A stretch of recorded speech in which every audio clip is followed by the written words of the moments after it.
Welcome to Margdarshan IAS. Jai Hind.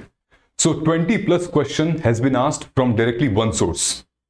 और वो इस वीडियो में मैं आपको सोर्स दिखाने जा रहा हूं. ये इसलिए इंपॉर्टेंट है ताकि next time when you prepare for this examination तो ये सोर्स को जरूर फॉलो करें.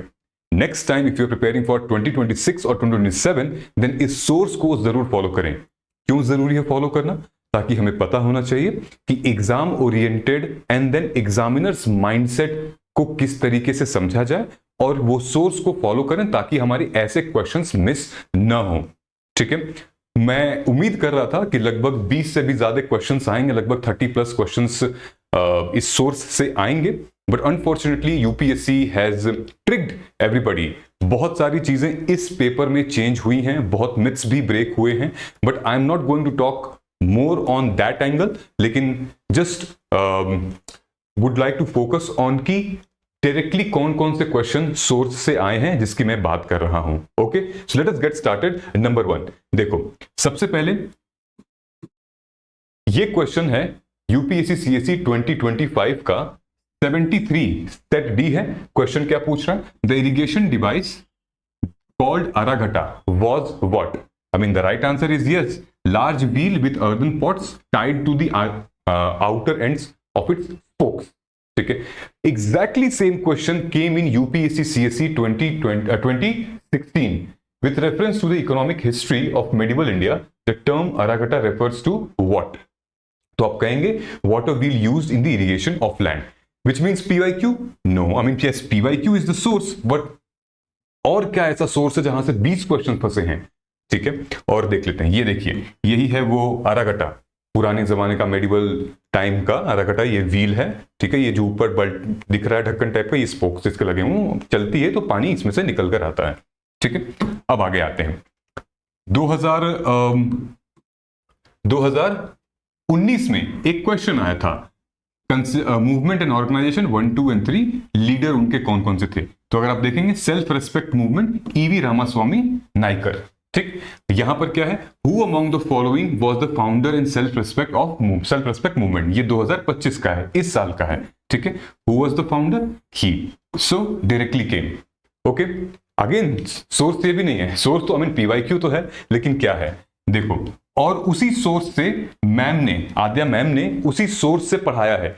इनको खुद उन्होंने कहा था कि भाई इन सारे सेगमेंट्स को जरूर पढ़ना, क्योंकि फॉर एग्जाम्पल जैसे ये क्वेश्चन है हमारा, जैसे ये क्वेश्चन है जो कि टेरिटोरियल रीजन है, अस्माका, कंभोजा, अवंती, कोसला, और उसके रिवर जो फ्लो कर रही हैं गोदावरी, विपस, महानदी, सरयू.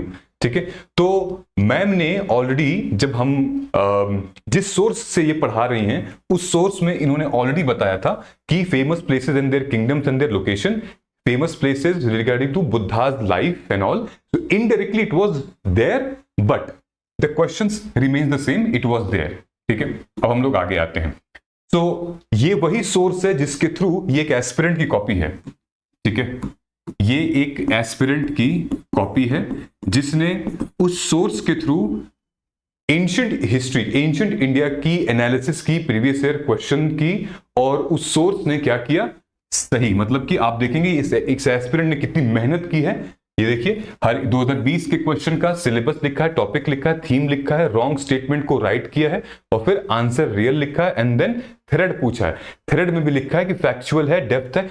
इस कैंडिडेट ने लगभग 5 साल के प्रीवियस ईयर क्वेश्चन पेपर को इस तरीके से इन डेप्थ एनालिसिस किया है. एक एक क्वेश्चन को सोच के देखिए, अगर कोई एस्पिरेंट एक एक क्वेश्चन की इन डेप्थ एनालिसिस करेगा तो खुद से, ठीक है, उस सोर्स ने बताया, खुद से एनालिसिस कर, तो क्या ऐसे क्वेश्चंस उसके मिस होते? ये वाले अरागटा, फिर ये वाले मिस होते? 4 मार्क्स तो उसको वही मिल जाते, प्लस टाइम सेव और होता. ऑलराइट, और मैं आपको दिखाता हूं. नाउ एक और सोर्स क्या था हमारा, ये देखिए, उसी सोर्स से ये आया है. क्या है कि famous dancing female figurine dancing girl found at Mohenjodaro made up of what? Bronze. ठीक है, and we all know it's common sense as well कि आईबीसी इंडस वैली सिविलाइजेशन में ब्रॉन्ज एज भी कहा जाता है, उसके बाद आयरन एज आया, उससे पहले स्टोन एज था. एनीवेज, ये डायरेक्टली अगर आप देख सकते हैं तो ये जो पीडीएफ क्रिएट की गई है वो उसी सोर्स से क्रिएट की गई है, वो है dancing girl Mohenjodaro famous bronze statue depicting young girl. इतना फॉलो करिए इस सोर्स को और इस चैनल को भी आप फॉलो करिए, बिकॉज हम एग्जामिनर्स माइंडसेट को रीड करने की कोशिश करते हैं कि एक्सपेक्ट करते हैं कि यार ये क्वेश्चन जरूर पूछ सकते हैं। And anybody honestly speaking in UPSC domain either they are experienced aspirants जिन्होंने 2-3-4 बार प्रीलिम्स दे दिया है या मेंस दिया है 5-6 बार, मतलब उनको ऑलरेडी पता चल जाता है कि यार एटलीस्ट 15-20 क्वेश्चंस हम प्रेडिक्ट कर सकते हैं। अ लॉट ऑफ टॉपर्स है, हम लोगों ने अपने टाइम पे भी किया था, toppers have also said it and faculties have also said it, focus on these areas, right? Now, अब आके देखते हैं। एक क्वेश्चन और आया था, Fahien Chinese Pilgrim travel in India during the reign of Chandragupta, and उसी सोर्स पे यहां दिया हुआ है Fahien origin, time period, purpose of visit, notable contribution and visited during the rule of Chandragupta. Source clear, marks +2, ठीक है, clear. It was very basic and average question but it was given in the source. Now, again, the question came, question number 76, who of the following led a successful military campaign against kingdom of Srivijaya, the powerful maritime state which ruled the Malay Peninsula, इतना। तो when you will see chronological table of the major South Indian, ठीक है, उसी source से आया है, तो क्या दिख रहा है आपको कि राजेंद्र चोल 1, ये सारी की कंट्रीब्यूशन थी चोल डायनेस्टी की, जिसमें से overseas and expansion of Sri Lankan, Maldives and Srivijaya empire.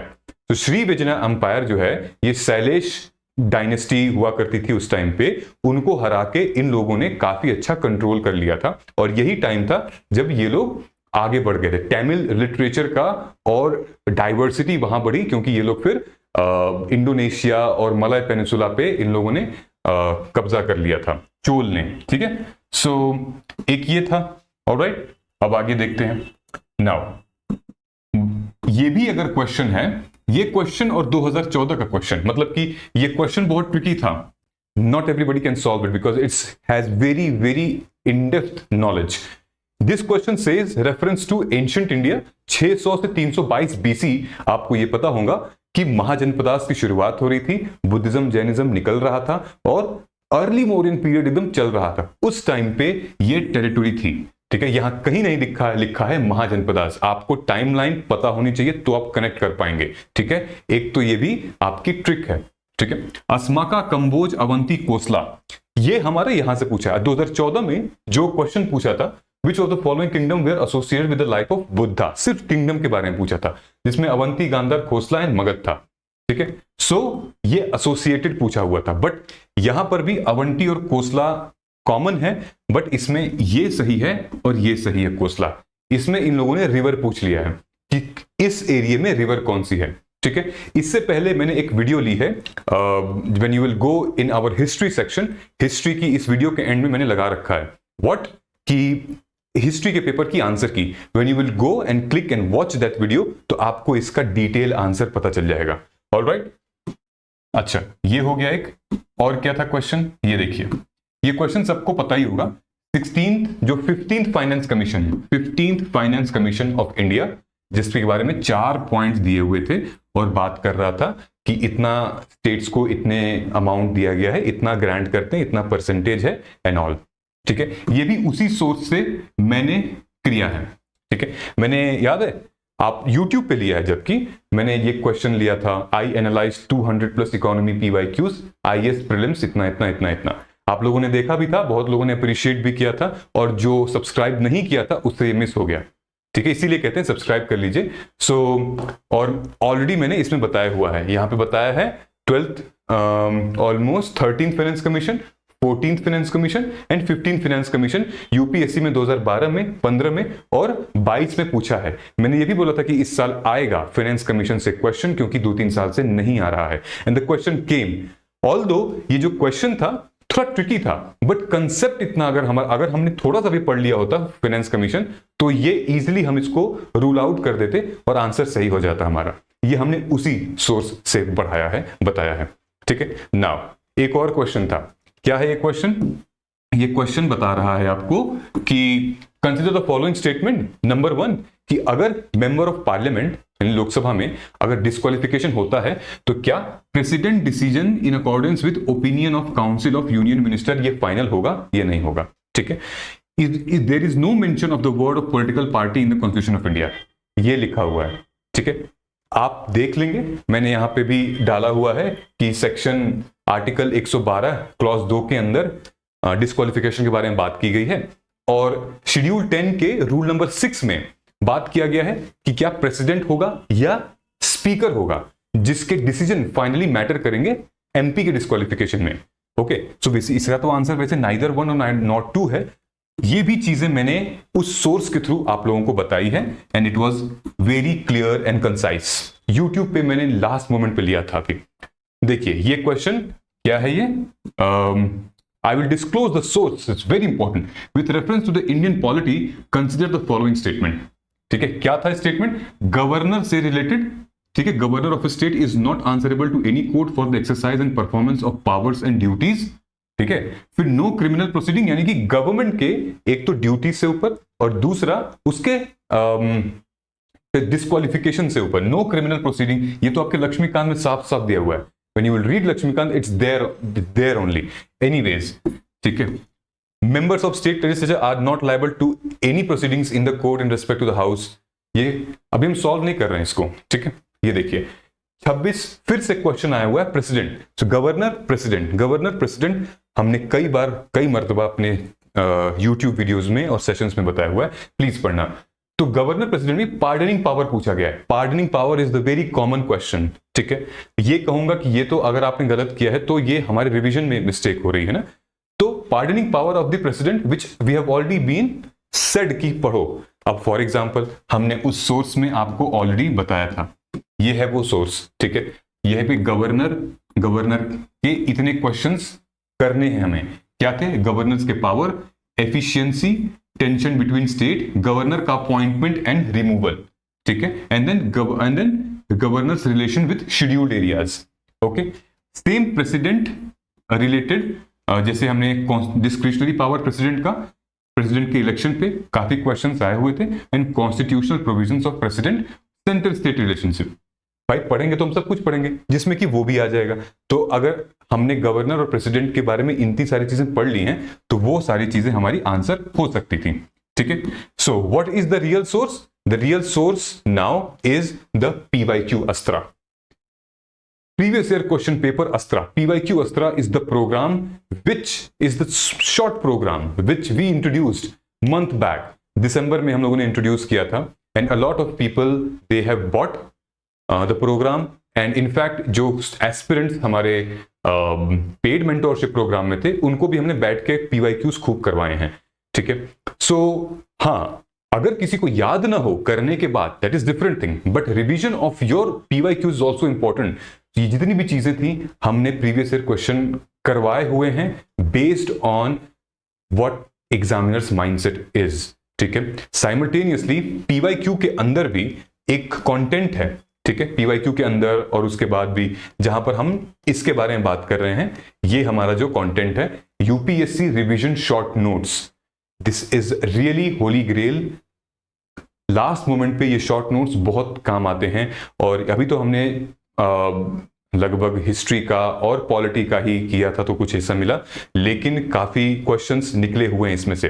And I was also feeling कि यार कम से कम 30 क्वेश्चंस तो आने चाहिए, क्योंकि मेरी गट फीलिंग थी, मैंने बोल भी रखा था बच्चों को कि 30 क्वेश्चंस आएंगे, डायरेक्टली इनडायरेक्टली क्वेश्चंस आएंगे जरूर। आप इन थीम्स को, माइक्रो थीम्स को आप पढ़ लीजिएगा। But UPSC is again, UPSC surprised everybody, but 20 plus questions already came. Now what we have done, that if you are writing mains, which means that अगर आप 80 के ऊपर स्कोर कर रहे हैं अपने इस एग्जाम में, अगर आप 80 के ऊपर स्कोर कर रहे हैं प्री में और आपका सीसैट क्वालिफाई हो रहा है, तो आप मेंस के लिए शुरू कर दीजिए and join the program right to win. ठीक है, right to win is the only program which you need for your mains preparation from tomorrow onwards. ठीक है, नाउ इस प्रोग्राम के साथ साथ ये है PYQ Astra. What different we are doing, we have got a good response for PYQs of prelims. So based on your recommendations, आपने ही हमें बोला है कि पीवाईक्यू का मेंस का लेकर आइए भैया आप।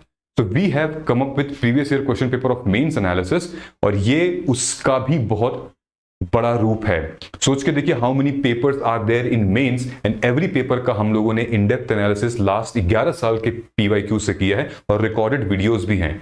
ठीक है, तो अभी इसकी बुकिंग स्टार्ट हो रही है, आप वेटिंग लिस्ट ज्वाइन कर लीजिए, इसको आप एनरोल कर लीजिए। तो कुछ जो वीडियोस हैं वो ऑलरेडी आ चुकी हैं, इसमें कुछ वीडियोस आती रहेंगी, यानी कि जब आपका प्रीलिम्स का रिजल्ट आएगा तब तक सारी वीडियोस आ चुकी होंगी। ऑलराइट, सो कंटेंट के साथ, and I am telling you the content which we have made unmatchable, cannot match with any content in the market। जब आएगा आपके पास तो आपको खुद पता चल जाएगा। ठीक है, और also we are trying to do this in Hindi, मतलब हिंदी में भी हम करने की पूरी कोशिश कर रहे हैं, हमारी टीम है, बस आप लोगों का सपोर्ट वो काफी हमारे लिए। नाउ थोड़ा सा और आगे आते हैं, ये देखिए ये क्या बोला है यहाँ पे, 2 क्वेश्चन आए थे नॉन कोऑपरेशन मूवमेंट से। ठीक है, अभी तो और हैं, और दिखाते हैं।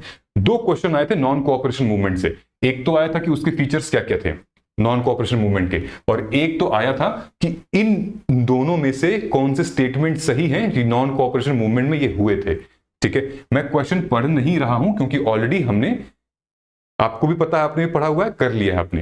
देखो, जब मैंने आज से 1 महीने पहले यूपीएससी प्रीलिम्स पेपर एक्सपोज्ड करके वीडियो निकाली थी, यूट्यूब पे ही निकाली थी, पेड प्रोग्राम में तो छोड़िए, YouTube पे ही निकाली थी, तब मैंने हाथ लगाते हुए एरो पे यही बताया था कि जैसे स्वदेशी मूवमेंट से क्वेश्चंस आए हैं ये सारे, वैसे ही quit India, non cooperation, civil disobedience movement से क्वेश्चन आ सकते हैं। जानते हो क्यों? ये मैंने हवा में तो बोला नहीं है, मैंने एविडेंस के बेस पे बोला है। एविडेंस मतलब कि आपका यूपीएससी का जो सिलेबस है मॉडर्न हिस्ट्री का, उसमें साफ साफ बोला है important event, personalities and their contribution. तो इंपॉर्टेंट इवेंट, ये सारे इंपॉर्टेंट इवेंट हैं, पर्सनैलिटी गांधी जी हैं। ठीक, तो वहां से क्वेश्चन आया हुआ है। मैंने यहां पे बोला था, ये देखो नॉन कोऑपरेशन मूवमेंट कई बार रिपीट हो रहा है यहां पे, देन इट वाज इवेंचुअली आना था क्वेश्चन। ठीक है, चलो now this was the very basic question, और मैं क्रेडिट नहीं लेना चाहता इसका, या फिर कोई भी क्रेडिट नहीं लेना चाहिए इस क्वेश्चन का, but because this is very basic question. But basic ही तो हम गलत कर देते हैं ना, हम नहीं पढ़ते हैं, हम बहुत एडवांस पढ़ने लगते हैं, and the question was very basic. ये आर्टिकल हमारा डीपीएसपी का आर्टिकल 50 है, फंडामेंटल राइट का आर्टिकल 51 है, और ये आर्टिकल 14, अरे fundamental right prohibition of employment, ठीक है, हमारा आर्टिकल 14 से 18 तक का है। ठीक है, ये सेम चीज मैंने यहां पर भी बताया था जब मैंने पीवाईक्यू की एनालिसिस की 2 महीने पहले पॉलिटी की।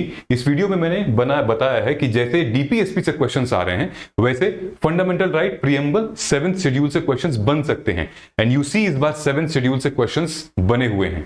ठीक है, 7th शेड्यूल से भी आया है, फंडामेंटल राइट्स एंड डीपीएसपी से भी आए, कैसे क्वेश्चंस आए हैं ये भी मैंने बताए थे। ठीक है, सो देखो इंपॉर्टेंट क्या है, अगर आप किसी भी टीचर से पढ़ रहे हो तो 2 चीजें होती हैं, 1 कि वो हमें समझा दे, कंसेप्ट क्लियर हो जाए, और दूसरा कि एग्जाम में कैसे क्वेश्चंस आते हैं उसी लेवल का आप पढ़ा दीजिए, ताकि हम एग्जाम में आए हुए क्वेश्चंस को मैं टैकल कर सकूं। कोई भी बच्चा चाहे वो यूट्यूब वीडियो देखे या फिर ऑफलाइन क्लास ज्वाइन करे, यही जानना चाहता है कि आखिर मास्टर साहब या फिर मैडम कुछ ऐसा पढ़ा दें कि हम लोग एग्जामिनर के दिए हुए क्वेश्चंस के पैटर्न को समझ जाएं, कंसेप्ट को समझ जाए, यही सारी चीजें होती हैं। राइट, हमने भी यहां पर उसी का फर्ज अदा किया है, आपको बताया है, देखो ये क्वेश्चंस आ चुका है, और मैं बता रहा हूं कि ये बहुत स्ट्रांग फीलिंग है कि ऐसे क्वेश्चंस पूछे जा सकते हैं आने वाले टाइम पे, बिकॉज एक तो आपका सिलेबस का पार्ट है, और दूसरा पीवाईक्यू से हमें ये हिंट मिल रहा है। ठीक है, ये बात क्लियर हो गई। अब आगे आते हैं हमने सेकंड स्लाइड पे। नेक्स्ट स्लाइड जो हमारी है, ये देखिए हमारा जो करंट अफेयर क्लास है, हमने कंसीडर द फॉलोइंग स्टेटमेंट, ये जनवरी और ये फेब की मैगजीन में ये था, मंथली मैगजीन में। ठीक है, Majorana 1 chip, enable quantum computing, Amazon web services, deep learning and इतना। This came in our monthly news का जो कंपाइलेशन हम बनाते हैं ये। अब वैसे तो बहुत सारी कंपाइलेशन है ना, बहुत सारे पेजेस होते हैं, कैसे रिकॉल करें। ठीक है, बट हमने वही तो किया है, एकदम लिमिटेड कर दिया है, शॉर्ट कर दिया था, कोई 200-300 पेज थे ही नहीं। ठीक है, ये साइंस एंड टेक का सेगमेंट हमने काफी शॉर्ट कर दिया था, और बकायदा हम लोगों को इंपॉर्टेंस दिखी तभी तो निकाल के ले आए थे। तो अगेन अगर आप देखोगे तो इससे स्टेटमेंट से ये क्वेश्चंस पूरा का पूरा सॉल्व होता है। ठीक है, so this was the part of our current affairs. ठीक है, सो ये जो करंट अफेयर है ये। ठीक है, दूसरी ये देखिए, ये क्वेश्चन और आया था 34, ठीक है, ये क्वेश्चन का आंसर हमारे लेटेस्ट अभी प्री से लगभग एक हफ्ते पहले मैंने ये लिया था, tricks, random tricks for UPSC. अगर आप रैंडम ट्रिक लगाते हैं नेगेटिव मार्क, ये ट्रिक लगाएंगे तो 20 मार्क्स। ठीक है, इसमें जो ट्रिक मैंने बताई हुई है वो ट्रिक ऑलरेडी यहां पर आ चुकी है। यहां पर क्या पूछ रहा है, Constitution of India explicitly mentioned that there is certain sphere of governor of the state discretion। ठीक है, अगेन एक्सप्लिसिटली कहीं मेंशन नहीं करता कॉन्स्टिट्यूशन। और दूसरा क्या है, the president of India can his or own a passed bill state legislature without being forwarded by the government and state consent. तो विदाउट यहां पे नहीं होना चाहिए, अगेन नीदर। ठीक है, ये चीजें हमने ऑलरेडी बताई हुई हैं। अगेन सेम चीज यहां पर रिपीट की गई थी, there is no mention of the word political party in the constitution of India. ठीक है, तो ये करेक्ट होगा, ऑप्शन सिर्फ और सिर्फ बी ओनली होगा, ये भी मैंने इसमें बताया हुआ था। ठीक है, ये हो गया। ये एक स्टेटमेंट है, see one of our aspirant she wrote once she came back of the examination hall, उसने बहुत अच्छा emotionally and so positively she has written for us. You can pause the video and you can read this कि भाई क्या लिखा है इन्होंने, कि thank you for being a great mentor, always guiding so well, and this was the इसके पास time नहीं था, 5 महीने थे, एंड 5 महीने में इसने जो मेहनत की है, जो परफॉर्मेंस की है, अनबीटेबल, अनमैचेबल। डोंट नो क्या है, प्रीलिम्स होगा या नहीं होगा, but she gave a tough fight to the fellow competitors, fellow candidates जो कि इसके साथ बैठे थे। ठीक है, ओनली एंड ओनली हम लोगों ने जो सजेस्ट किया था, बाकी हमारा तो सिर्फ काम सिर्फ 5 से 10% का है, बाकी 80-90% काम आपका है। हम आपको बता देते हैं कि ऐसे करेंगे, वैसे करिए, ये आ सकता है, ये पढ़िए, ऐसे पढ़िए। अब आप पढ़ रहे हो घर में, नहीं पढ़ रहे हो, वो हम नहीं देख पा रहे हैं, लेकिन आप सीरियसली तैयारी करना चाहते हो एग्जामिनेशन में, तो इंपॉर्टेंट है, मेंटोर्स की बात माना करिए, इट एक्चुअली हेल्प्स। ठीक है, देखो ये जो क्वेश्चन मेरा था ये वाला, ठीक है, तो ये मैंने ऑलरेडी ट्रिक्स वाले क्लास में लिया हुआ था, यूट्यूब पर ही है वो। ठीक है, constitution of India defines, mentions, provides, ये सारे गलत होते हैं। जैसे कि Constitution of India provides recognition of political party. Constitution of India define office of profit. Political justice is defined constitution. Cabinet is defined constitution. Judicial review is provided for the constitution. No, it's not.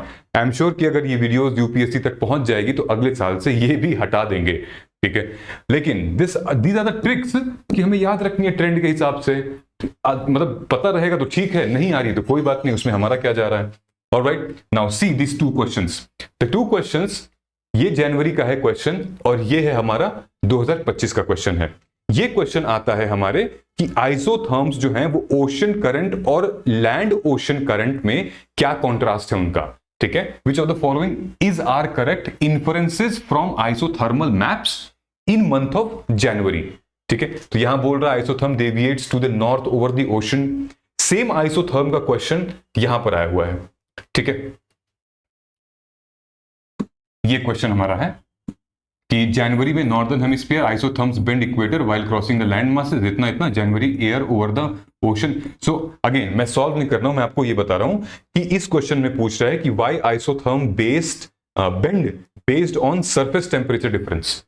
ठीक है, the concept is same, the topic and micro theme is same, is just they have bended the question. So if we have not read it, then how we will solve it? Again, the same question came in geography 2024 and 2025, and most of my aspirants whom I have guided, they have made it correct. ठीक है, I know the paper was tough, the difficult, but जो आ रहा है वो तो करेंगे ही ना। अब जो नहीं आ रहा है, which is fine. ठीक है, मैं आई एम नॉट सेइंग कि पेपर, भाई बहुत बच्चे कमेंट करते कि अच्छा आपसे पूछ के यूपीएससी बनाती है पेपर, अच्छा अच्छा अच्छा अच्छा अच्छा अच्छा, तो जिसकी जितनी समझ है वो वहीं तक रहता है। ठीक है, लेकिन देयर आर प्रेडिक्टेबल पैटर्न्स ना, कुछ हैं जो कि तभी तो हम बता रहे हैं और आ रहा है। ठीक, 2024 में atmosphere is heated more by the incoming and solar radiation than by terrestrial radiation. ठीक है, बेसिकली ये हीटिंग मैकेनिज्म का है, किसके, heating of atmosphere, heating mechanism. Same question यहां पर है, amount of dust particle in the atmosphere is more in subtropical and temperate area than in equatorial and polar region. Don't you think there is a commonality, right? So again temperate, इसमें भी dust particle in the atmosphere पूछा गया और उसमें atmosphere में heating mechanism का पूछा गया है। All right, again next question. अच्छा, जब हमने PYQ अस्त्रा में जो PDF हमने दी थी उसमें ऑलरेडी यहाँ पे जिक्र किया हुआ था। अगर आप जूम करके वीडियो पॉज करेंगे तो यहाँ दिखेगा बेसिक ऑफ क्लाइमेटोलॉजी, जहां पर हमने बताया था एलिमेंट्स ऑफ क्लाइमेट में टेम्परेचर पढ़ना, उसका प्रेसिपिटेशन पढ़ना है, humidity, pressure and wind, they are the 5 core areas, और इसी के ऊपर क्वेश्चंस बनते हैं। For example, factor which influence temperature, factor which influence precipitation, factor which influence humidity, pressure and wind, that is it, and the questions you will solve it. ठीक है, यहां पर भी हमने यही मेंशन किया है, focus areas for climatology from prelims. ठीक है, अब ये क्वेश्चन को ध्यान से देखो। ये मैंने एनवायरनमेंट के PYQs की वीडियो कहां ली थी? यूट्यूब पे भी ली थी, बताया था उनको। ठीक है, वहां पर आज भी बहुत पॉजिटिव कमेंट्स है उस वाली वीडियो पे, and these 3 questions are the evidence. देखो ध्यान से, इन तीनों क्वेश्चन में कॉमन क्या है? ये हमारे यूपीएससी प्रीलिम्स का पेपर है 25 का, 96, 91 and 98। What is the most common is the carbon dioxide. ठीक है, कार्बन डाइऑक्साइड, जैसे कि ये statement 1, studies indicate that carbon dioxide emission from cement industry accounts for more than 5%। ठीक है, मैं भी आपको दिखाता हूं। ठीक है, उसके बाद सिलिका बेयरिंग क्ले है, फिर लाइमस्टोन है, ऑलराइट। फिर उसके बाद direct air capture emerging technology, it can be carbon sequestration. ठीक है, carbon combining sources and hydrogen to create low carbon fuel, carbon dioxide emission in India less than इतना। ठीक है, इलेक्ट्रिसिटी इतना। Okay, so all the 3 questions were concentrated near to carbon dioxide, and we all know if बहुत सारे carbon dioxide अगर होगा हमारे nature में, it is very very extremely harmful. तो मैंने क्या किया था कि लगभग 1 महीने पहले मैंने वीडियो फिर से ली थी, UPSC prelims paper pattern expose इतना, और साफ साफ मैंने बताया था कि pollutant and their sources, UPSC often emphasizes the identification of understanding the various pollutants such as sulfur dioxide, methane, carbon monoxide, dioxide and nitrogen oxide। ठीक है, ये पूछता है कि कहां पे ये, मतलब कौन से सोर्स से ये मतलब गैसेस निकलते हैं। फॉर एग्जांपल मैंने लिखा है primary source of the pollutant such as power plant, furnace oil, copper smelting, steel industry, यहां लिखा हुआ है। मतलब कि लॉजिक ये है कि कौन से सोर्स से ये गैसेस निकल रहे हैं, how are they polluting the atmosphere and how much in quantity are they polluting our atmosphere. These were the 3 questions ये जो आए हैं। ठीक है, सो यस, थोड़ा बहुत तो पढ़ना पड़ेगा, एग्जैक्टली थोड़ी हम निकाल के आपको दे देंगे, लेकिन थोड़ा बहुत हमें अपना दिमाग लगाना पड़ेगा कि सर ये बोल रहे हैं तो जरूर इसका मतलब ये है, चलो पूरा ये पढ़ लेते हैं एक बार। ठीक है, एंड मैंने इस बात पे कम से कम जब भी वीडियो लेता हूं तब बोलता हूं एनवायरनमेंट के ऊपर कि पोल्यूटेंट्स पढ़ो, इंपॉर्टेंट है। एक टॉपिक से, लगभग 1 से 2 टॉपिक से आपके 6 मार्क्स लग रहे हैं। ठीक है, UPSC is not going to give you another chance, which means next year I'm sure they will not ask 3 questions from one topic। ठीक है, ये था, ये हुआ। सो PYQ अस्त्रा के साथ साथ इस बार जो टॉपिक हमारा जो क्वेश्चन जो डोमिनेट रहा है, मतलब जहां से क्वेश्चन ज्यादा आए हैं PYQ अस्त्रा के बाद, वो था ये short notes revision compendium. And you can ask anybody in Telegram or on Reddit or on Quora about this content, so you will get a positive feedback because they are very short, very crisp, even you don't have to write it, just read, revise and उसी को अपने mother of all notes को बना लो, उसी पे लिखो आप। See how enhanced you will get, how enhanced your notes will be and your knowledge will be। ठीक है, so these were the question, I was expecting more question कि UPSC prelims पूछ सकती थी, लेकिन UPSC ने गेम मतलब वो कर दिया एकदम, बट स्टिल हमने प्रैक्टिस की थी, हमने पढ़ा था, तो एक प्रेडिक्टेबल पैटर्न पे आ चुका था। Simultaneously yes, there were questions, 15-20 questions ऐसे भी थे जो कि प्योर लॉजिकल थे, मतलब एग्जामिनेशन हॉल में बैठ के आपको लॉजिक यूज करना था और कर सकते थे हम लोग। ठीक है, eventually the examination went well and आप लोगों ने काफी अच्छा परफॉर्म किया है। सबसे पहले तो आप लोगों को, मतलब हम इस पेपर को फेस किया आप लोगों ने एग्जाम हॉल में बैठ के, मतलब अगर आप सीरियसली प्रिपेयर होके गए थे, सो मतलब well done to you, you have really done a great job, because this was paper something कि आप मतलब कोई बिगिनर तो नहीं कर पाता। ठीक है, बिगिनर से हमने बात की, उसके हवा उड़ गई, यहां से चला गया था। ठीक है, but I am telling you have done a very great job in CSAT as well, in GS paper 1 as well. Don't think twice कि मेरा होगा या नहीं होगा, अपनी मेंस की प्रिपरेशन चालू करो। तुम कहीं पर, ये तुम्हारी पढ़ाई कभी वेस्ट नहीं होगी, because you are serious candidate. तुम मेंस की प्रिपरेशन चालू करो, we are with you, and comment me, मुझे बताना जब प्री का रिजल्ट आएगा, then I will be there standing with you. Alright, thank you so much and all the best. जय हिंद।